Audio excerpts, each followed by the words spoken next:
Hello everyone, good morning. एक बार फिर से आप सभी का क्रेजी जी के ट्रिक के डेली करंट अफेयर की सीरीज में स्वागत है। शुरू करेंगे आज के सेशन को। आज के डेली करंट अफेयर में हम 15 अक्टूबर के सभी इंपॉर्टेंट करंट अफेयर को यहां पर डिटेल में डिस्कस कर लेते हैं। एक एक फैक्ट, एक एक क्वेश्चन को आराम से सुनिएगा, नोट कीजिएगा। बहुत ही इंटरेस्टिंग करंट अफेयर है, एग्जाम ओरिएंटेड करंट अफेयर है, तो आराम से एंड तक देखिए। और पीडीएफ इसकी क्रेजी जी के ट्रिक के एप्लीकेशन पे आपको मिल जाएगी। साथ ही साथ एप्लीकेशन पर आप मॉक टेस्ट भी लगा सकते हैं डेली करंट अफेयर के, तो चेकआउट कीजिएगा एप्लीकेशन को। तब तक हम चलते हैं आज के हमारे पहले इंपॉर्टेंट करंट अफेयर पर। देखें, ट्रिपल एलिमिनेशन हासिल करने वाला दुनिया का पहला देश कौन बना है। WHO एक सर्टिफिकेट प्रदान करता है ट्रिपल एलिमिनेशन। इसे हासिल करने वाला दुनिया का पहला देश बना है मालदीव। एशिया का एक देश है, दक्षिण एशियाई देश है, एशिया की सबसे छोटी कंट्री है मालदीव। इसे WHO ने ट्रिपल एलिमिनेशन सर्टिफिकेट दिया है। अब देखिए होता क्या है, दुनिया में पहली बार इसने हासिल किया तो और ज्यादा इंटरेस्टिंग हो जाता है क्वेश्चन। देखिए क्या होता है, यहां पर बात होती है 3 डिसीज की। एक है HIV, एक है साइफिलीज और एक है हेपेटाइटिस बी। अब क्या होता है ना, ये तीनों बीमारियां मदर से जो न्यूबॉर्न बेबी है उनमें बहुत जल्दी फैलती है। तो मदर टू चाइल्ड ट्रांसमिशन को खत्म करने वाला देश बना है मालदीव। मतलब इस ट्रांसमिशन के कारण पिछले 2 साल से मालदीव में कोई भी मृत्यु का मामला दर्ज नहीं किया गया। मतलब मालदीव ने अपनी हेल्थ सेक्टर को इतना ज्यादा इंप्रूव किया है कि मदर से चाइल्ड ट्रांसमिशन जो होता है तीनों बीमारियों का न्यूबॉर्न बेबी में, उसको इसने पूरी तरीके से रोक दिया है, मतलब खत्म कर दिया है। और 2 साल से कोई भी मामला इस डिसीज के कारण न्यूबॉर्न बेबी में देखने को नहीं मिला। तो इसीलिए ट्रिपल एलिमिनेशन सर्टिफिकेट दिया गया है मालदीव को, और यह हासिल करने वाला दुनिया का पहला देश बना मालदीव। इंटरेस्टिंग क्वेश्चन है, याद रखिएगा, बहुत ही इंपॉर्टेंट है। 3 डिसीज कौन कौन सी है वो भी याद रखिएगा, HIV, साइफिलीज और हेपेटाइटिस बी। पिछले 2 साल में कोई भी डेथ देखने को नहीं मिली है इन तीनों डिसीज के कारण मालदीव में। WHO का ट्रिपल एलिमिनेशन का स्टेटस पाने वाला दुनिया का पहला देश बन गया। मालदीव ने 95% तक जो प्रेग्नेंट वीमेन है उनको हेल्थ केयर दिया है, जिससे ये डिसीज इस देश में तीनों की तीनों काफी कम हुई है। 95% न्यूबॉर्न को जन्म के 24 आवर में ही हेपेटाइटिस बी का जो टीका होता है वो लगाया गया है। मतलब बहुत ध्यान दिया है।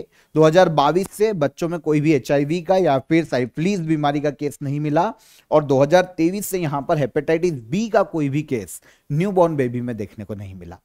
तो ट्रिपल एलिमिनेशन सर्टिफिकेट दिया गया है WHO के द्वारा मालदीव को, और यह दुनिया का पहला ऐसा देश बना है ना। तीनों डिसीज में कौन कौन सी है, HIV, साइफिलीज और हेपेटाइटिस बी। ऑस्ट्रेलिया और भारत के बीच में ऑस्ट्रा हिंद 2025 सैन्य अभ्यास का आयोजन के कौन से संस्करण का आयोजन किया जा रहा है। तो पहला इंपॉर्टेंट फैक्ट तो यहां पर यह हो जाता है कि ऑस्ट्रा हिंद जो कि एक जॉइंट मिलिट्री एक्सरसाइज से किनके मध्य में आयोजित की जाती है, तो इसका आयोजन किया जाता है इंडिया और ऑस्ट्रेलिया के बीच में। और इस बार 2025 की बात करें तो ये इस एक्सरसाइज का 4th एडिशन है, 4था एडिशन। और इसका आयोजन 13 तारीख को शुरू हुआ और 26 अक्टूबर तक इसका आयोजन किया जाएगा ऑस्ट्रेलिया के पर्थ में। आंसर ले लेते हैं, 4th एडिशन है इस बार इस एक्सरसाइज का ऑस्ट्रा हिंद। इंडिया और ऑस्ट्रेलिया की जॉइंट मिलिट्री एक्सरसाइज से दोनों देशों की मिलिट्री के मध्य में कॉपरेशन स्थापित करना, कोऑर्डिनेशन को बढ़ावा देना, और किसी भी आपदा की कंडीशन में दोनों सेनाएं मिलकर रिस्पॉन्ड कर सके, इसलिए इस मिलिट्री एक्सरसाइज का आयोजन किया जाता है इंडिया और ऑस्ट्रेलिया की आर्मी के बीच में। ऑस्ट्रेलिया के पर्थ में ये 4th एडिशन है 2025 में, और यहां पर पार्टिसिपेट करने के लिए इंडिया ने अपने 120 सोल्जर भेजे, और इनमें गोरखा राइफल के सैनिक स्पेशली शामिल है जो कि हमारी रेजिमेंट है। तो ऑस्ट्रा हिंद मिलिट्री एक्सरसाइज हर साल इसका आयोजन किया जाता है। 2022 में 1st एडिशन आयोजित किया गया था राजस्थान के महाजन फील्ड फायरिंग रेंज में, राजस्थान के जैसलमेर क्षेत्र में देखने को मिलती है। तो पहला एडिशन 2022 में शुरू हुआ था। ऑस्ट्रा हिंद मिलिट्री एक्सरसाइज इंडिया और ऑस्ट्रेलिया के बीच में 2025 में आयोजन कहां पर? ऑस्ट्रेलिया के पर्थ में।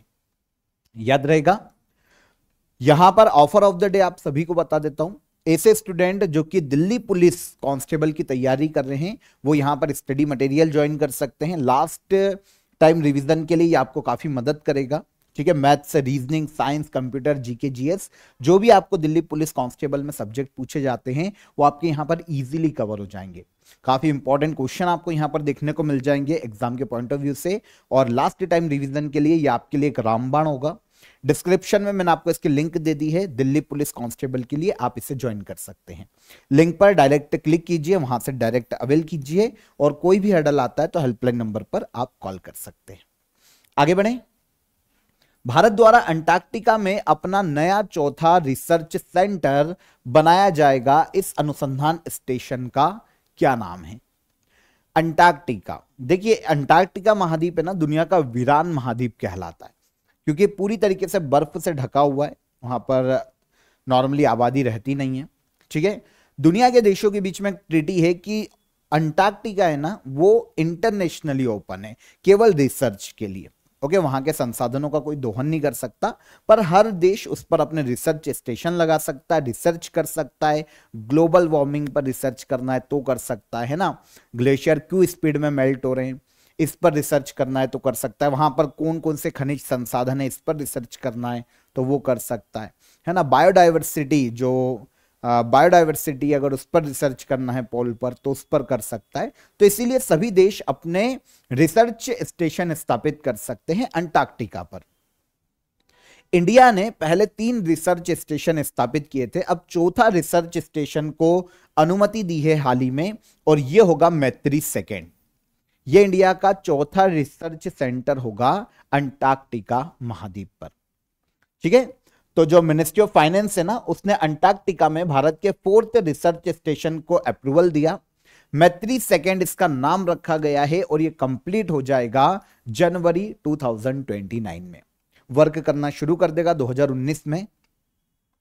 वैसे ये एक हमारा जो पहले से रिसर्च स्टेशन है उसको रिप्लेस करके बनाया जा रहा है जिसका नाम है मैत्री।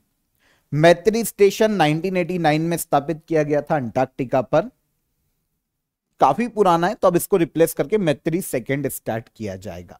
वैसे तो ये चौथा स्टेशन होगा रिसर्च स्टेशन अंटार्कटिका पर, लेकिन वर्किंग में ये सेकेंड होगा, मतलब ये दूसरा ही होगा जो कि वर्क करेगा। बाकी मैत्री तो हो गया रिप्लेस और एक हो चुका है बंद, बात करेंगे। ये जो प्रोजेक्ट है ना पूरा मैत्री सेकेंड का, ये गोवा में national centre for polar and ocean research के द्वारा इंप्लीमेंट किया जा रहा है। यही पूरे रिसर्च स्टेशन को बनाएगा अंटार्कटिका में मैत्री सेकेंड को। अब यहां पर अभी तक अगर इसके फीचर देखें तो बहुत ही इंटरेस्टिंग है क्योंकि ये इंडिया का पहला ग्रीन रिसर्च स्टेशन होगा अंटार्कटिका पर। पहला ग्रीन रिसर्च स्टेशन मतलब पूरी तरीके से सोलर एनर्जी और विंड एनर्जी से इसे चलाया जाएगा, संचालित किया जाएगा। एडवांस इंस्ट्रूमेंट इसमें देखने को मिलेंगे, सारी इक्विपमेंट जो भी एडवांस है वो यहां पर लगाए जाएंगे क्योंकि हमारे जो पुराने हैं ना वो काफी पुराने, जो पहले के 3 है। अब देखिए सबसे पहला जो अंटार्कटिका पर हमारा रिसर्च स्टेशन था वो दक्षिणी गंगोत्री था। 1983 में इसे स्थापित किया गया था, भारत का पहला रिसर्च स्टेशन अंटार्कटिका पर। आगे चलकर ये क्योंकि बर्फ में डूब गया था तो ये पूरी तरीके से बंद हो गया 1990 में। सेकेंड स्थापित किया गया मैत्री 1989 में। ठीक है, थर्ड है भारती 2012 में इसको स्थापित किया गया। तो ये 3 थे, एक हो गया खत्म, कितने बचे 2, और इसको तो रिप्लेस ही करने वाले हम मैत्री सेकेंड से। तो अब काम करेगा केवल मैत्री सेकेंड और भारती, मतलब 2 रिसर्च सेंटर अब हमारे काम करेंगे अंटार्कटिका में। लेकिन स्थापित ये हमारा चौथा रिसर्च सेंटर है मैत्री सेकेंड, जो कि भारती से मैत्री और भारती की अगर हम दूरी देखें तो 3000 किलोमीटर की डिस्टेंस में देखने को मिल जाएंगे एक दूसरे से। तो 2 अभी एक्टिव है, लेकिन चौथा रिसर्च स्टेशन स्थापित किया जा रहा है अंटार्कटिका में मैत्री second. World heritage outlook report किसके द्वारा लॉन्च की गई? वर्ल्ड हेरिटेज आउटलुक रिपोर्ट, देखिए जब भी ये क्वेश्चन आता है ना स्टूडेंट आंसर करते हैं यूनेस्को को, क्योंकि हेरिटेज घोषित करने का काम यूनेस्को का होता है, वर्ल्ड हेरिटेज साइट। लेकिन यहां पर वर्ल्ड हेरिटेज आउटलुक रिपोर्ट की बात करें ना तो ये IUCN जारी करता है। International union for conservation nature and natural resource, IUCN world heritage outlook report को जारी करता है। किसके बारे में बात करता है? वर्ल्ड हेरिटेज साइट का एनालिसिस करता है और उसका असेसमेंट के लिए काम करता है। ठीक है, तो ये रिपोर्ट तैयार करने का श्रेय दिया जाता है IUCN को। इस बार इसका 4th एडिशन इसने जारी किया गया।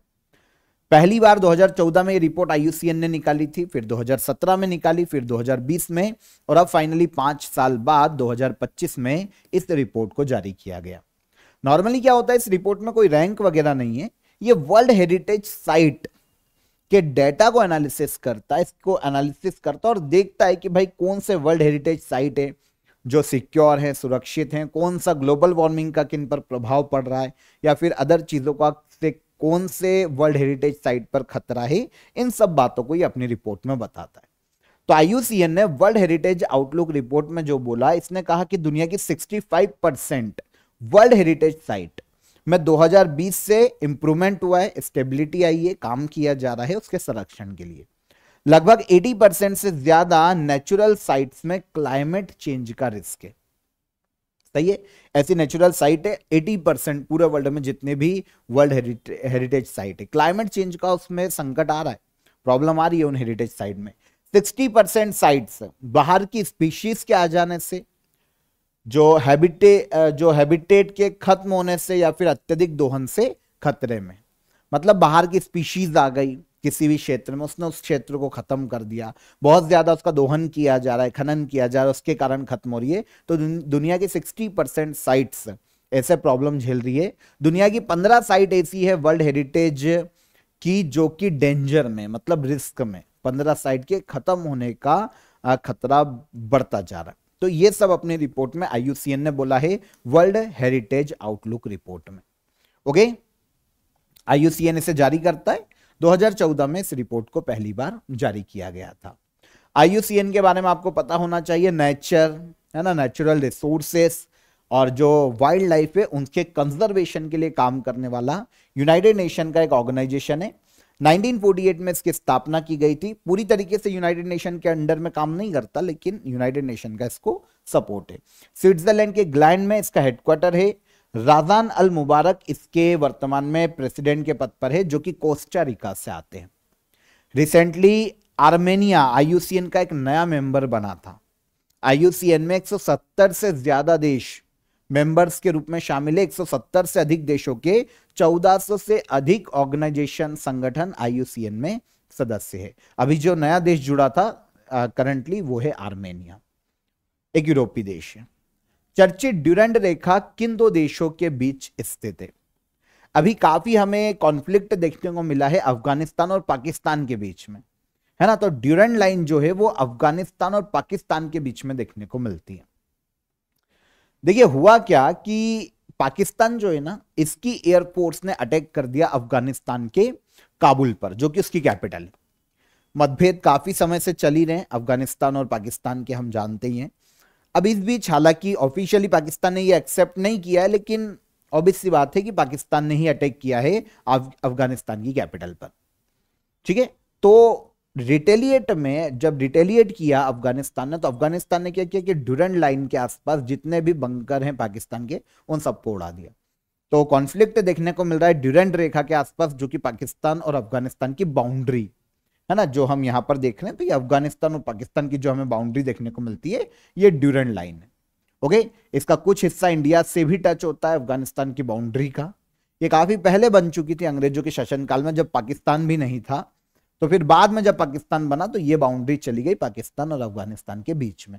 अब कुछ हिस्सा 106 किलोमीटर की बाउंड्री अफगानिस्तान से इंडिया से भी टच होती है, लद्दाख से, है ना। तो पाकिस्तान और तालिबान के बीच में ड्यूरेंट लाइन पर कॉन्फ्लिक्ट हुआ है, काफी पुराना कॉन्फ्लिक्ट है। पाकिस्तान, अफगानिस्तान और इंडिया के बीच की बाउंड्री है ड्यूरेंट लाइन, इंडिया से काफी कम टच होती है। केवल 106 किलोमीटर की बाउंड्री अफगानिस्तान इंडिया से शेयर करता है, बाकी उसकी 2640 किलोमीटर की बाउंड्री है पाकिस्तान के साथ। यही जो लाइन है वो ड्यूरेंट लाइन है। ठीक है, देखिए तालिबान रिकॉग्नाइज नहीं करता है इस ड्यूरेंट लाइन को, पाकिस्तान तो मानता है पर तालिबान नहीं मानता। पर ठीक है, इंटरनेशनली बॉर्डर खींची हुई है, वो तो अब तालिबान माने या ना माने, पर अभी के लिए वही इंटरनेशनल लाइन है दोनों के बीच में। ये 1893 में अस्तित्व में आई थी। तब पाकिस्तान अलग नहीं हुआ था, तो अल्टीमेटली वो जो बाउंड्री है ना अफगानिस्तान और इंडिया के बीच में थी। पर जब पाकिस्तान डिवाइड हुआ तो पूरी बाउंड्री चली गई पाकिस्तान और अफगानिस्तान के बीच में, और 106 किलोमीटर की बाउंड्री देखने को मिलती है इंडिया के साथ अफगानिस्तान की ड्यूरेंट लाइन की। अभी क्या हुआ, जैसा कि मैंने आपको बताया कि पाकिस्तान ने काबुल पर एयर स्ट्राइक की, काफी अफगानी लोग वहां पर मारे गए। उसके बाद रिटेलिएट जब अफगानिस्तान ने किया तो उसने पाकिस्तान के बॉर्डर एरिया पे अटैक किया और काफी लोग पाकिस्तान के भी सैनिक मरे। एक्चुअल डेटा दोनों ने रिलीज नहीं किया है, कोई बोल रहा 70 मार दिए, उधर के बोलते हमने 100 मार दिए, पर एक्चुअल डेटा पर विश्वास नहीं कर सकते। लेकिन यहां पर युद्ध जैसी स्थिति है अफगानिस्तान और पाकिस्तान के मध्य में। पाकिस्तान हमेशा आरोप लगाता है कि अफगानिस्तान में तहरीक तालिबान पाकिस्तान के ठिकाने। ये जो तहरीक तालिबान पाकिस्तान है ना, ये एक टेररिस्ट ग्रुप मानता है पाकिस्तान कि भाई ये सारे पाकिस्तान में टेररिस्ट एक्टिविटी करते हैं और इनके ठिकाने हैं अफगानिस्तान में, अफगानिस्तान इनको शरण दे रहा है। इसलिए पाकिस्तान ने काबुल पर अटैक किया, फिर तालिबान ने अटैक किया अफगानिस्तान की गवर्नमेंट ने, और ड्यूरेंट लाइन अभी सुर्खियों में थी। ठीक है, 11वीं एशियन एक्वाटिक्स चैंपियनशिप 2025 में भारत को फाइनल मेडल टेली में कौन सी रैंक प्राप्त हुई है? 11th एशियन एक्वाटिक्स चैंपियनशिप, इसमें जो फाइनल मेडल टेली आई ना, इंडिया 11th प्लेस पर है फाइनल मेडल टेली में, 11वें स्थान पर है। आयोजन कहां हुआ था? गुजरात के अहमदाबाद में। ये वाटर गेम्स होते हैं, 11th Asian aquatics championship, Ahmedabad Gujarat में इसका आयोजन हुआ। टोटल इंडिया ने 13 मेडल जीतकर मेडल टेली में 11th रैंक प्राप्त की। इंडिया ने 9 ब्रॉन्ज जीते और 4 सिल्वर मेडल अपने नाम किए। मेडल टेली में हम 11वें स्थान पर रहे। एशियन एक्वाटिक्स चैंपियनशिप में पहले पर रहा चाइना, सेकंड पर कजाकिस्तान और थर्ड पर रहा जापान। इनके मेडल तो पूछे नहीं जाएंगे, पर काउंटिंग याद रख लो। चाइना पहले पर, कजाकिस्तान दूसरे पर, जापान तीसरे पर। इंडिया की रैंक 13 मेडल के साथ, 9 ब्रॉन्ज 4 सिल्वर के साथ 11th रैंक इंडिया की रही। ओके, यह चैंपियनशिप का 11वां एडिशन था। 28 सितंबर को शुरू हुआ था और 11 अक्टूबर तक इसका आयोजन किया गया गुजरात के अहमदाबाद में। जलवीर इसका एक मैस्कॉट है, जिसकी हमने पहले भी बात की थी। नीले कपड़ों में एक लॉयन का प्रतीक है, जलवीर इसके मैस्कॉट को नाम दिया गया था। इंपॉर्टेंट इसलिए क्योंकि 4 साल में एक बार एशियन एक्वाटिक्स चैंपियनशिप का आयोजन किया जाता है और इस बार 11th एडिशन का आयोजन किया गया था। 1980 में इसकी पहली बार शुरुआत की गई थी। 1980 में एशियन एक्वाटिक्स इसका आयोजन करवाता है, जो कि एशिया में जो एक्वाटिक्स गेम्स हैं उनको गवर्न करने वाली बॉडी। इस संस्था की स्थापना 1978 में की गई थी। ओमान के मास्कट में इसका हेडक्वार्टर है और शेख खालिद प्रेसिडेंट के पद पर हैं एशिया एक्वाटिक्स के। द ब्रह्मास्त्र अनलीज्ड पुस्तक किसके द्वारा लिखी गई है? द ब्रह्मास्त्र अनलीज्ड, इस पुस्तक को लिखने का श्रेय दिया जाता है डी शिवानंदन को। आंसर भी डी शिवानंदन एक बहुत ही फेमस आईपीएस अधिकारी रहे हैं, है ना। इवन मुंबई के डीजीपी के पद को इन्होंने संभाला। 1980-1990 का जो दशक था ना, जो डिकेड था ना, उसमें मुंबई में काफी गैंग वॉर होती थी, काफी सारे जैसे गैंगस्टर उभर के आ रहे थे। उस समय मुंबई में जो गैंग वॉर है और जो गैंगस्टर है उनको खत्म करने का श्रेय दिया जाता है आईपीएस ऑफिसर डी शिवानंदन को। अभी इनकी एक बुक रिलीज की गई, द ब्रह्मास्त्र अनलीज्ड। इस बुक में यही बताया गया है कि कैसे इन्होंने मुंबई से गैंग वॉर और गैंगस्टर को खत्म किया और कैसे काम किया स्टेप बाय स्टेप, और महाराष्ट्र में Maharashtra control of organised crime act को किस प्रकार से लागू करने में इन्होंने मदद की। तो मुंबई के गैंगस्टर के ऊपर इस बुक को लिखा गया, गैंग वॉर को कैसे खत्म किया गया इसके बारे में द ब्रह्मास्त्र अनलीज्ड नाम की बुक में डी शिवानंदन ने बताया है। एक आईपीएस ऑफिसर जो 26/11 हुआ था, उसको उसमें भी इनकी काफी अच्छी भूमिका थी, मतलब पुलिस प्रशासन को संभालने में। तो महाराष्ट्र के डीजीपी रह चुके हैं शिवानंदन। मुंबई के गैंगस्टर को खत्म करने का श्रेय दिया जाता है इंडिया के एक IPS officer. Okay, intelligence bureau के डिप्टी डायरेक्टर के रूप में भी इन्होंने काम किया है। इनकी एक बुक पहले बेस्ट सेलर रह चुकी है, Chanakya 7 secret of leadership. Okay, Chanakya 7 secret of leadership, ये इन्हीं की लिखित बुक है और अभी जो रिलीज की गई द ब्रह्मास्त्र अनलिस्टेड। हाल ही में तूफान हालोंग कहां पर आया? टाइफून हालोंग हमको देखने को मिला है नॉर्दर्न फिलीपींस सी में। यह एक टाइफून आया जिसने जापान के द्वीपों को काफी प्रभावित किया। फिलीपींस सागर के उत्तर में, उत्तरी क्षेत्र में इसकी लोकेशन देखने को मिली है। वेस्टर्न पैसिफिक ओशन का ये एरिया है। ओके, ये साउथ से नॉर्थ की ओर आगे बढ़ा था, तो जो नॉर्दर्न फिलीपींस सी है वहां पर इसकी लोकेशन देखने को मिली।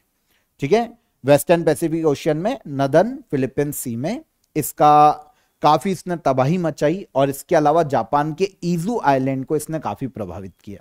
इसके बाद ये आगे बढ़ा यहां से, लेकिन उसके बाद ये थोड़ा सा कमजोर पड़ा और धीरे धीरे खत्म हो गया, लेकिन इसने जापान के आइजू आइलैंड को काफी प्रभावित किया।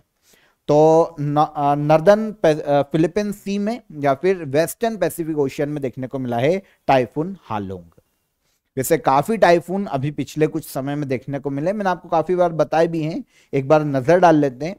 देखिए देशों के नाम भी लिख दिए मैंने कि किन किन को प्रभावित किया, पॉज करके देख लेना, मैं केवल आपको सी बता देता हूं या फिर पीडीएफ से पढ़ लेना।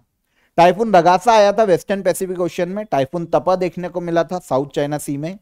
साउथ चाइना सी में ही इस साल टाइफून काजिकी भी देखने को मिला। अटलांटिक ओशियन में देखने को मिला हरिकेन एरिन। साउथ चाइना सी में टाइफून पोडुल आया था। बे ऑफ बंगाल में भारत के नजदीक आया था साइक्लोन रेमेल।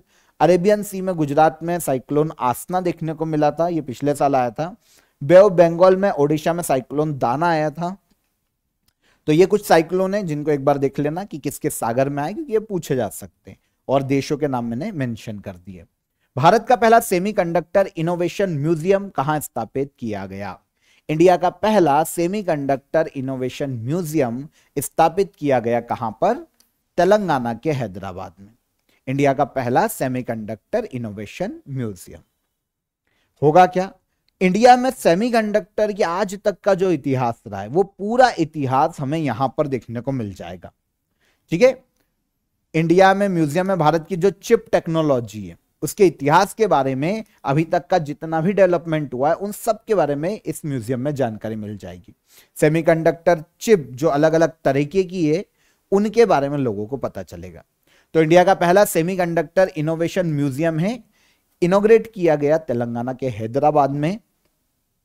म्यूजियम को टी चिप नाम की एक प्रोग्राम के तहत डेवलप किया गया। T chip technology chip innovation programme, इसके तहत डेवलप किया गया।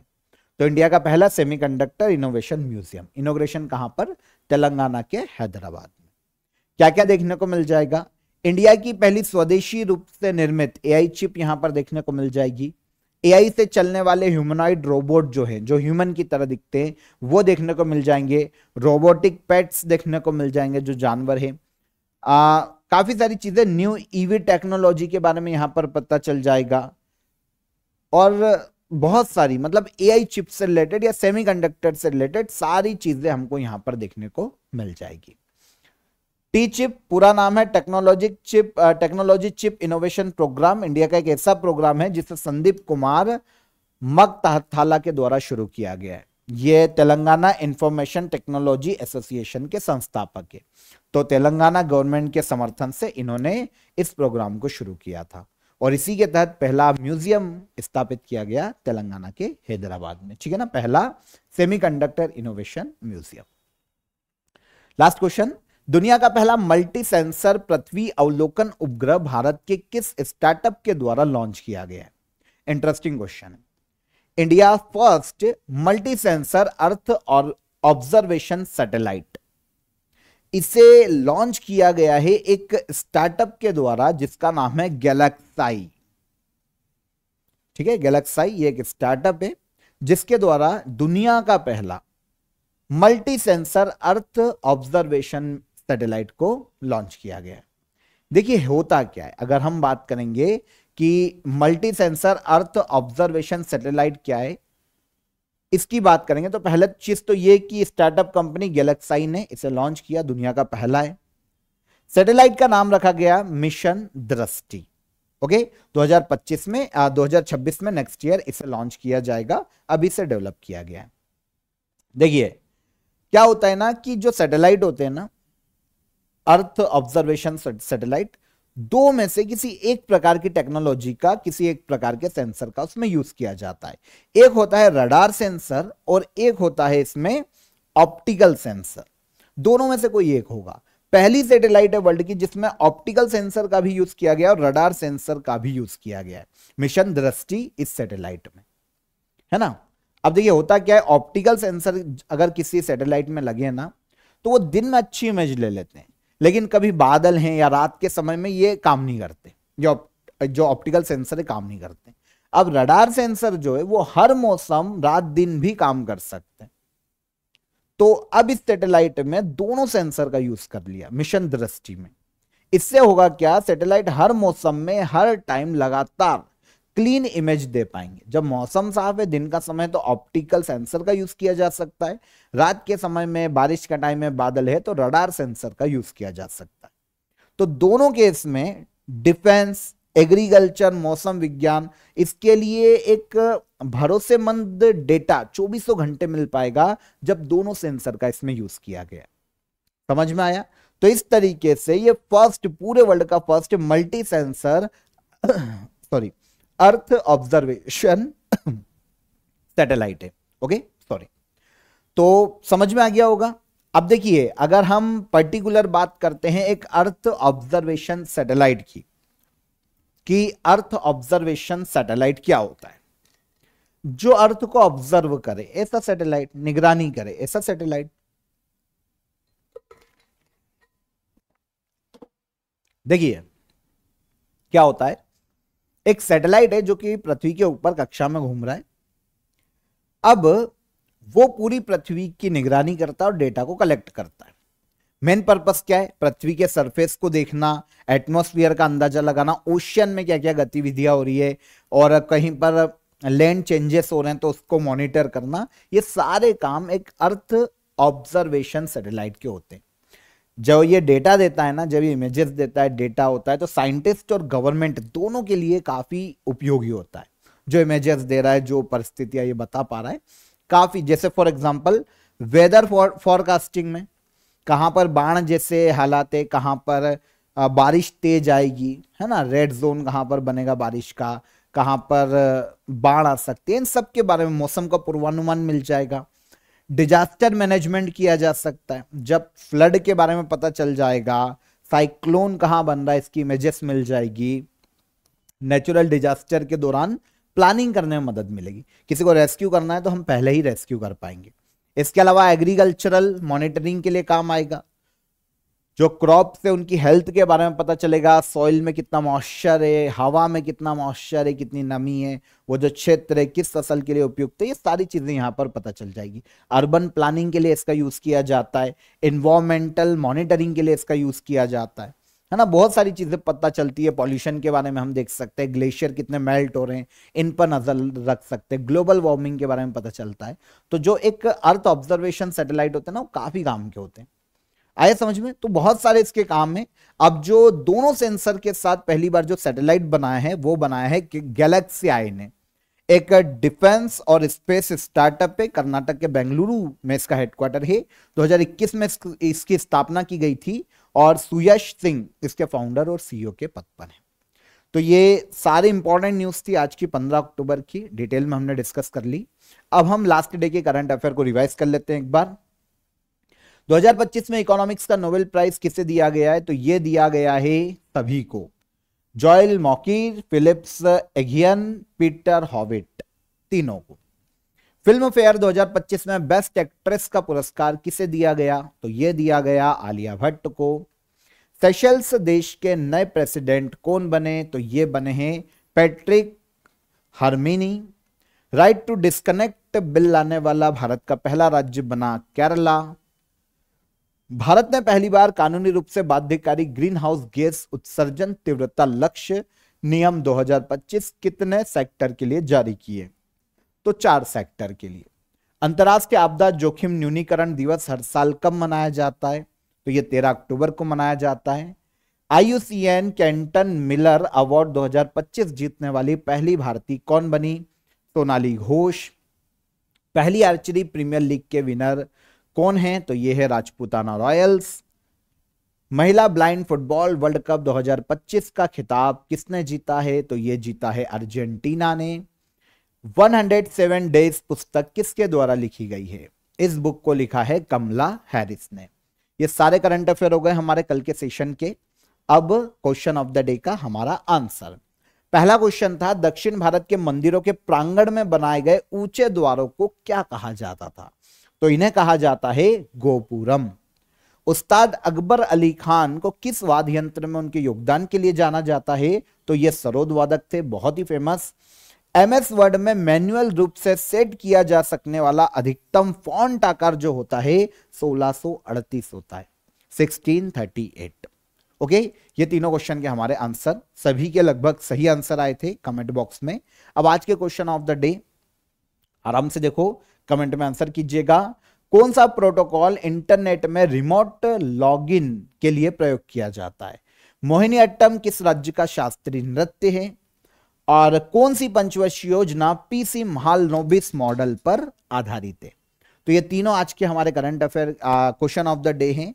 आराम से नोट कीजिए, पॉज करके पढ़ लीजिए। सेशन कैसा लगा ये भी बताइएगा। सेशन पसंद आया हो तो वीडियो को लाइक और शेयर कर दीजिए। चैनल पर पहली बार आए हैं तो चैनल को सब्सक्राइब कर लीजिए। कल फिर मुलाकात करेंगे नेक्स्ट डे के करंट अफेयर में। तब तक अपना ख्याल रखिएगा, खुश रहिए। जय हिंद, जय भारत।